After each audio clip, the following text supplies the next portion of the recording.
皆さんこんにちは。休憩時間です。軽トラのね、全土が思ったよりね、早く帰ってきました。そしてね、荷物もね、結構もう注文したらね、その次の日に届きました。なかなか早いですね。結局、フロントガラスの下のプラスチックの部品ですね。あそこももう結局買いました。あそこの値段だけで、何倍やったかな ?1 万5千円ぐらい。まあまあな値段しますけど、どうせやったらね、せっかくね、綺麗にするんで、と思って。で、あと、リアのガラスのね、ここの縁のね、モールとか、あとドアのね、なんていうかな、ボディと当たる面のね、ゴム。結構ここね、へたってきてね、緩くなるんでね、これも両方さらにしました。で、あれですね、フロント、ドアのガラスのね、上のモールですね。あそこも結構気になるところなんでね、これもさらにして、あと細かい、まあ、ネジとか、ブッシュとか、まあ、ちょろちょろ、全部合わせてまあ大体3万5千円いかなかったぐらいかな。はい、まあな出費ですけどね、まあせっかく綺麗にするんでね、ちょっと思い切って買っちゃいました。ではね、早速ちょっと組み付けていこうと思います。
部品のね組み付けが終わりまして、はい、ちょっとね撮影をしに行きました。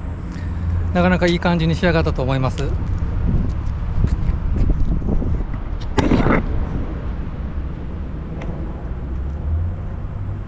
まあ細かいところをね見たら、まあいろいろねあらはありますけど、まあ軽トラなんでね、まあ、パッと見はこんなもんでいいでしょうっていう感じです。やっぱね白よりはねだいぶこう引き締まった感じがしますね。つけてる部品はね変わらないんですけど、やっぱグレーとね黒が合うんでしょうね。はい、こんな感じでかっこよく仕上がったと思います。ちなみに中はね、ドアのね内側もしっかり塗ってもらってます。こんな感じでね、どうしてもねやっぱドア開けた時にねここが白、ここからね白いっていうのはねすごいちょっと許せなかったんでね、はい、ここまで、はい、ここまでですね。まあちょっとねこの辺はまた後々なんとかしようと思います。でね、ここのね内側もねちょっと生地貼ろうと思ってるんですよ。せっかくなんでね、ちょっと綺麗になったんでね、ちょっとなんかこれからちょろちょろしようかなと思っております。はい、ルーフキャリアもねまた復活しました。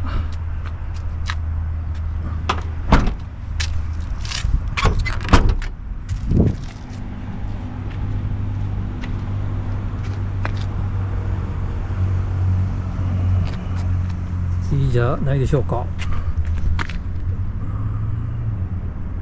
今回はねこれで終了となります。次回はねハイエースしようか N-VANしようかアクティしようか、まだちょっと悩んでおります。またねちょっと開くかもしれませんけど、またよかったらご覧くださいませ。ご視聴ありがとうございました。